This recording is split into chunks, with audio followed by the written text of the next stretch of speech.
Hello dear student, welcome back to the lecture series of power electronics. पिछले video में हमने discuss किया था कि एससीआर को टर्न ऑन करना है तो कौन कौन सी मेथड से हम एससीआर को टर्न ऑन कर सकते हैं। आज हम इस वीडियो में डिस्कस करने वाले हैं turn on dynamic characteristic of SCR, यानी कि कोई एक मेथड से हम एससीआर को टर्न ऑन करना चाहते हैं तो कितने टाइम में हमारा एससीआर टर्न ऑन होता है। जब टर्न ऑन होता है तो जो स्विचिंग होता है उसमें कौन कौन से अलग अलग पैरामीटर होते हैं, कौन कौन से अलग अलग लॉसेस होते हैं, इसके बारे में हम आज इस वीडियो में डिस्कस करने वाले हैं। तो अगर आपको समझना है कि एससीआर को जो टर्न ऑन करने का टाइम पीरियड है उसमें कौन कौन सी चीजें होती है तो वीडियो को लास्ट तक देखते रहना। चलिए स्टार्ट करते हैं कि किस तरह से एससीआर टर्न ऑन होता है।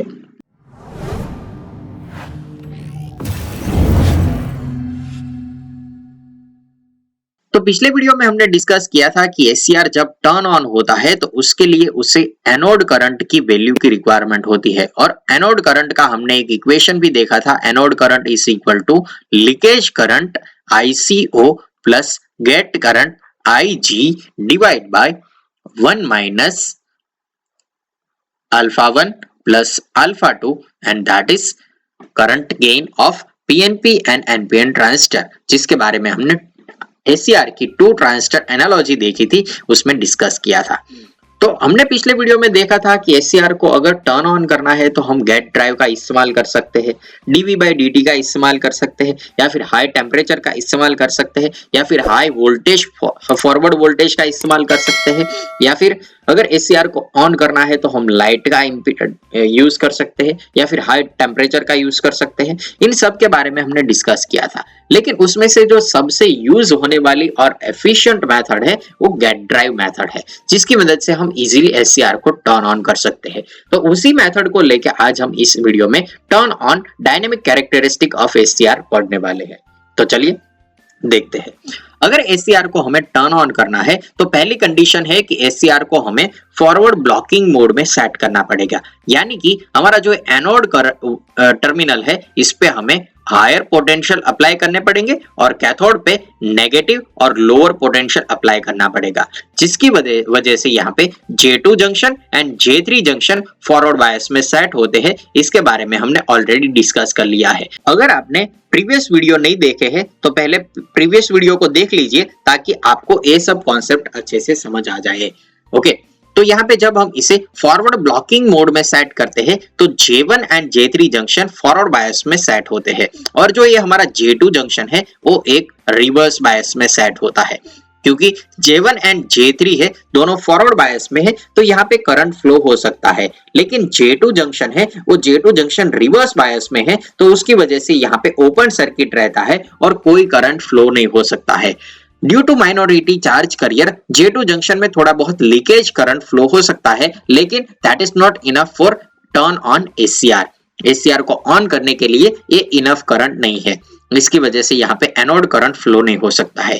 तो यहाँ पे हमने देखा था कि हम जब यहाँ पे गेट टर्मिनल पे गेट पल्स अप्लाई करते हैं, यानी कि गेट टर्मिनल पे अगर हम यहाँ पे कोई एक छोटा सा पोटेंशियल डिफरेंस क्रिएट करवाते हैं तो ये जो हमारा गेट करंट है उसकी वजह से यहाँ पे आप देख सकते हो गेट करंट इंक्रीज होगा तो आपका एनोड कैथोड करंट भी इंक्रीज होगा। तो किस तरह से इंक्रीज होता है, जब हम यहाँ पे गेट पल्स अप्लाई करते हैं तो गेट करंट फ्लो होता है। फॉर एग्जांपल मैं इसे IG बोलता हूँ, तो IG करंट हम यहाँ पे अप्लाई करते हैं तो ये जो हमारा J2 जंक्शन रिवर्स बायस में है उसमें एवलांच ब्रेकडाउन होता है, उसकी वजह से यहाँ पे लार्ज करंट फ्लो होना स्टार्ट होता है और हमारा J2 जंक्शन फॉरवर्ड बायस में आ जाता है। J1 and J3 already forward bias में है तो एनोड कैथोड करंट फ्लो होना स्टार्ट हो जाता है। तो उसके लिए जो पूरी प्रोसेस रहती है इसको हम वेव फॉर्म की मदद से समझने वाले हैं। तो चलिए देखते हैं। फॉर एग्जांपल ये हमारा गेट करंट है, ओके, और यहाँ पे हम देखने वाले हैं कि हमारा जो एनोड करंट है और एनोड कैथोड वोल्टेज है वो किस तरह से गेट करंट के साथ चेंज होते हैं। ओके, तो फॉर एग्जांपल हमारा जो गेट करंट है वो कुछ इस तरह से धीरे धीरे वोल्टेज इंक्रीज होते ही गेट करंट धीरे धीरे इंक्रीज होगा। ओके, जब हम यहाँ पे कोई एक छोटा सा पोटेंशियल डिफरेंस क्रिएट करवाएंगे, फॉर एग्जांपल यहाँ पे मैं एक कोई बैटरी ड्रॉ कर देता हूँ जो कि एनोड एंड गेट टर्मिनल के बीच में जो कि गेट एंड कैथोड टर्मिनल के बीच में लगी है। ओके, और इस पोटेंशियल को धीरे धीरे हम इंक्रीज करेंगे तो हमारा गेट करंट धीरे धीरे इंक्रीज होगा। ओके, जब हम इसे छोड़ देंगे तो हमारा गेट करंट है वो कांस्टेंट हो जाएगा। ओके, और जब तक हम इस पोटेंशियल को अप्लाई करेंगे तब तक हमें यहाँ पे गेट करंट मिलता रहेगा। जब हम इसे यहाँ से रिमूव कर देंगे, फॉर एग्जांपल मैं यहाँ पे इसे ओपन कर देता हूँ, ओके, तो हमारा गेट करंट है वो धीरे धीरे इस तरह से डिक्रीज हो जाएगा और जीरो हो जाएगा। तो ये हमारा गेट करंट है। तो अभी हमें देखना है कि गेट करंट हम जब अप्लाई करते हैं तो हमारा एनोड करंट और एनोड कैथोड वोल्टेज किस तरह से बिहेव करते हैं और चेंज होते हैं। ओके, तो अगर हम यहाँ पे देखें तो ये जो हमारा एनोड करंट है वो गेट करंट पे डिपेंडेंट है, यानी कि गेट करंट की कोई एक स्पेसिफिक इनफ वैल्यू पे हमें एनोड करंट मिलना चाहिए। ओके, तो फॉर एग्जांपल जैसे ही हम गेट करंट धीरे धीरे इंक्रीज करते हैं तो यहाँ पे आपको तुरंत यहाँ पे एवलांच ब्रेकडाउन J2 जंक्शन में नहीं मिलेगा, उसके लिए थोड़ा बहुत टाइम लगता है। ओके, और इनफ गेट करंट पे यहाँ पे एवलांच ब्रेकडाउन होता है। तो जब यहाँ पे गेट करंट की वैल्यू इनफ नहीं है तो उस टाइम पीरियड तक हमें यहाँ पे कोई एनोड करंट नहीं मिलेगा। तो फॉर एग्जांपल ये मैं इंडिकेट कर देता हूं यहाँ पे कि यहाँ तक हमें कोई एनोड करंट नहीं मिलेगा क्योंकि यहाँ पे गेट करंट ही इनफ नहीं है। ओके, तो फॉर एग्जांपल ए कोई टाइम पीरियड है जब तक हमें एनोड करंट नहीं मिलेगा। और ए हमारा जो for example anode cathode voltage है, ओके, फॉर एग्जांपल हम यहाँ पे इंडिकेट कर देते हैं कि ये हमारा कोई इनपुट वोल्टेज है जिसको हमने एनोड कैथोड वोल्टेज से इंडिकेट किया है। ओके, तो उस वक्त हमारा जो एनोड कैथोड करंट है उस एनोड कैथोड वोल्टेज की वैल्यू, तो उस वक्त हमारा जो एनोड कैथोड वोल्टेज है इस एनोड कैथोड वोल्टेज की वैल्यू मैक्सिमम है। ओके, क्योंकि यहाँ पे अभी तक कोई करंट फ्लो नहीं हुआ था, यानी कि ये ओपन सर्किट था, तो ओपन सर्किट में वोल्टेज मैक्सिमम होंगे और करंट जीरो होगा। ओके, जब हमारा इनफ गेट करंट होगा तो गेट करंट इनफ होने की वजह से यहाँ पे धीरे धीरे आपका एनोड करंट है वो इंक्रीज होना चाहिए, क्योंकि जब गेट करंट इनफ होगा तो यहाँ पे आपको कुछ एवलांच ब्रेकडाउन की वजह से यहाँ पे कुछ इस तरह से कंडक्शन मिलेगा जिसकी वजह से यहाँ पे करंट फ्लो होना स्टार्ट हो जाएगा। ओके, तो ये जो हमारा करंट फ्लो होता है वो कब फ्लो होगा, जब J2 जंक्शन है वो रिवर्स में से फॉरवर्ड में ट्रांसफर होगा। तो जब ये फॉरवर्ड में ट्रांसफर होता है तो उसके लिए थोड़ा बहुत टाइम लगता है और उस टाइम तक हमें यहाँ पे करंट की वैल्यू बहुत ही माइनर मिलती है और उसके बाद करंट धीरे धीरे इंक्रीज होना स्टार्ट होता है। तो जब तक यहाँ पे करंट हमें नहीं मिलता है और हमने गेट पल्स अप्लाई किया है तो उस टाइम पीरियड को हम बोलते हैं डिले टाइम। हमने गेट पल्स अप्लाई किया है जिसकी वजह से गेट करंट फ्लो होता है, लेकिन गेट करंट को हमने अप्लाई किया है तब भी हमें यहाँ पे एनोड करंट नहीं मिलता है और उसके बाद ये धीरे धीरे इंक्रीज होता है, तो उस टाइम पीरियड को हम बोलते हैं डिले टाइम। इस डिले टाइम के दौरान ये जो हमारे वोल्टेज है वो वोल्टेज और अप्रोक्स एज इट इज रहते हैं, उसमें बहुत चेंज नहीं आता है। लेकिन यहाँ पे जब हम इनफ गेट करंट अप्लाई करते हैं तो हमारा एनोड करंट है वो गेट करंट के साथ ही बढ़ना स्टार्ट हो जाता है और कुछ इस तरह से इसमें ड्रास्टिक चेंज आता है और इसकी वैल्यू है वो इंक्रीज हो जाती है। ओके, तो जब इसकी वैल्यू 90% तक होती है तो उस टाइम को हम बोलते हैं राइजिंग टाइम। जब तक इसकी वैल्यू 90% इंक्रीज होती है तो उस टाइम को हम बोलते हैं राइजिंग टाइम। एनोड करंट है वो हमारा इंक्रीज होना स्टार्ट हो गया है और इंक्रीज होते होते 90% तक होता है, तो जब 90% होगा तो उस टाइम पीरियड को हम बोलेंगे राइजिंग टाइम। इस राइजिंग टाइम पे हमारा जो एनोड करंट है वो इंक्रीज होगा due to avalanche breakdown. Okay, और जब ये एनोड करंट इंक्रीज होगा तो हमारा जो एनोड कैथोड वोल्टेज है वो धीरे धीरे डिक्रीज होना स्टार्ट हो जाएगा, क्योंकि करंट इंक्रीज होगा तो वोल्टेज डिक्रीज होगा।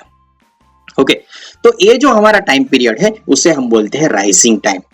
इस राइजिंग टाइम पीरियड के बाद हमारा करंट है वो धीरे धीरे पूरे SCR में इंक्रीज हो जाता है और स्प्रेड हो जाता है। ओके, और जब ये मैक्सिमम स्प्रेड होगा तो यहाँ पे उसे मैक्सिमम रीजन मिलेगा जिसमें से वो पास होके यहाँ पे गेट करंट को इंक्रीज कर सके। ओके, और जैसे ही SCR में पूरी तरीके से हमारा करंट है वो स्प्रेड हो जाता है तो उसकी वजह से यहाँ करंट की मैक्सिमम 100% वैल्यू तक वो इंक्रीज होता है और फिर ये कांस्टेंट मैक्सिमम फुल वैल्यू पे कांस्टेंट हो जाता है और उस वक्त हमारा जो ये वोल्टेज है वो वोल्टेज धीरे धीरे डिक्रीज होके वो भी कांस्टेंट हो जाता है। यहाँ पे जो ये वोल्टेज का डिफरेंस हमें मिलता है ये वोल्टेज डिफरेंस मिलता है due to internal loss of SCR, जिसे हम वोल्टेज ड्रॉप भी बोलते हैं। ओके, तो ये जो हमें वोल्टेज का डिफरेंस मिलता है that is due to voltage drop of SCR internal जो लॉस है वो हमें इस तरह से वोल्टेज ड्रॉप के फॉर्म में मिलता है और उस वक्त हमारा जो करंट है वो करंट अप्रोक्सीमेट फुल वैल्यू पे चला जाता है। और जब ये 90% टू 100% होता है, क्योंकि यहाँ पे पूरे एससीआर में स्प्रेड हो गया है, तो इस टाइम को हम बोलेंगे स्प्रेडिंग टाइम, ओके, टीपी। जब इसकी वैल्यू 100% हो जाती है, तो फॉर एग्जांपल यहाँ पे इसकी वैल्यू 100% हो गई है, तो इस टाइम पीरियड को हम बोलेंगे स्प्रेड टाइम। जब हमारा एससीआर में जो एनोड करंट है उसकी वैल्यू 0 से या फिर फॉर एग्जांपल 10% टू 90% होती है, तो उस टाइम पीरियड को हम बोलते हैं इसको राइजिंग टाइम। और जब हमारा एससीआर है उसमें एनोड कैथोड जो करंट है उसकी वैल्यू 0 टू 10% होती है, तो उसको हम बोलते हैं डिले टाइम, ओके। तो आप यहाँ पे देख सकते हो कि जब तक हमारा एनोड कैथोड करंट है वो मैक्सिमम नहीं होता है, तब तक हमारा जो ये वोल्टेज है उसकी वैल्यू भी मिनिमम नहीं होती है। जैसे एनोड कैथोड करंट है वो इंक्रीज होता है, उसी तरीके से एनोड कैथोड वोल्टेज है वो डिक्रीज होते हैं, ओके। यहाँ पे जो ये टाइम पीरियड है इसमें एनोड करंट की वैल्यू बहुत ही मिनिमम है, तो यहाँ पे हमारा जो ये पावर लॉस होगा, तो यहाँ पे अगर हम पावर लॉस की बात करें तो पावर लॉस की वैल्यू होती है V इंटू आई, क्योंकि हम यहाँ पे डीसी में वर्क कर रहे हैं, ओके। तो हमारा वोल्टेज है वो मैक्सिमम है, करंट है वो मिनिमम है, तो पावर लॉस भी यहाँ पे मिनिमम होगा, ओके, इन डिले टाइम पीरियड, ओके। तो हम ये डिले टाइम पीरियड की बात करते थे, ओके, बात कर रहे थे, ओके। तो यहाँ पे ये जो डिले टाइम है उस डिले टाइम में हमें पावर लॉस मिनिमम मिलेगा। जब हम राइजिंग टाइम की बात करते हैं तो राइजिंग टाइम पीरियड में क्या होगा, power is equal to V into I. तो यहाँ पे वोल्टेज की वैल्यू डिक्रीज हो रही है और करंट की वैल्यू इंक्रीज हो रही है, तो इतने टाइम पीरियड में हमें पावर की वैल्यू कांस्टेंट मिलेगी, क्योंकि वोल्टेज की वैल्यू डिक्रीज होती है और करंट की वैल्यू इंक्रीज होती है, ओके। तो इस टाइम पीरियड में हमें मैक्सिमम पावर लॉस मिलेगा, ओके।